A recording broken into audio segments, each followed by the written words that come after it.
Tu galères à vendre, ce n'est peut-être pas à cause de ton produit ou service, mais à cause de ta manière de vendre qui font fuir tes clients. Donc reste jusqu'à la fin de cette vidéo, je t'explique tout en 3 points. Tu sais, il y a beaucoup de personnes, quand ils rencontrent un prospect, ils parlent beaucoup du produit, mais ils ne sont pas à l'écoute de leurs clients. Ils parlent que du produit, mais ils ne sont pas à l'écoute de leurs clients. Donc, ils ne laissent pas le client parler, ils ne laissent pas le client s'exprimer, et ils ne sont pas alertes par rapport au prospect, ok?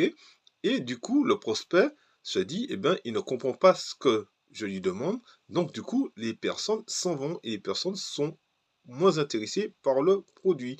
Pourquoi? Parce qu'il n'a pas été assez vigilant, il n'a pas pu être à l'écoute de son prospect, il n'a pas pu répondre aux objections de son prospect, et là, les gens sont déçus et les gens s'en vont, donc pas de vente. Autre chose aussi, c'est que tu donnes trop d'informations à ton prospect. C'est-à-dire qu'à force de donner beaucoup d'informations pour pouvoir vendre, du coup, ce qui se passe, c'est que les gens sont noyés par les informations et les gens, en fait, disent ah non, je suis pas prêt, je vais réfléchir et je vais revenir demain. Donc les gens vont pas acheter tout de suite ton produit ou service. Donc, ce qu'il te faut faire, c'est qu'il faut que tu trouves le problème, il faut que tu donnes la solution à ton prospect et il faut que tu vantes les bénéfices de ton produit ou service. Donc, problème, solution, bénéfice. Ok, ça, c'est 3 choses que tu dois mettre en place.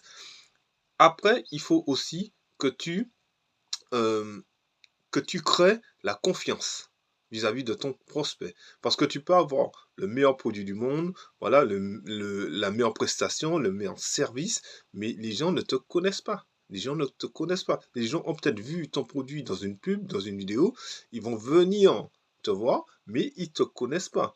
Donc maintenant, c'est à toi de créer le lien de confiance. Il y a beaucoup de vendeurs qui n'arrivent pas à créer le lien de confiance entre le prospect et eux. OK?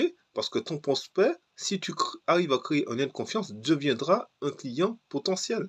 Donc, il faut que tu crées un lien de confiance. Donc, pour créer un lien de confiance, tu peux raconter ton histoire.